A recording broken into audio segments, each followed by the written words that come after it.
Hey there, do you need to restrict someone on Facebook but aren't sure how to do it? Well, you're in luck because I'm here to guide you through the process step by step, so let's get started. First, open your Facebook app and log into your account. Once you're logged in, navigate to the home screen by tapping on the home symbol in the bottom left corner.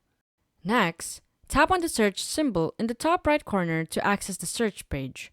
Here, you'll need to search for the person you want to restrict. For this tutorial, let's use this person as an example.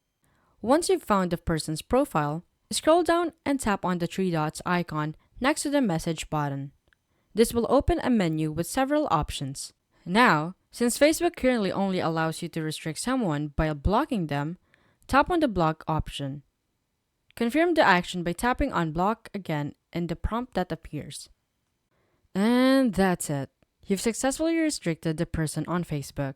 They won't be able to see your profile, post, or send you messages. If you have any question or need further clarification, feel free to leave a comment. I'll do my best to help you out. So, if you found this guide helpful, please don't forget to like, subscribe, and hit the notification bell for more updates. Until next time, see you.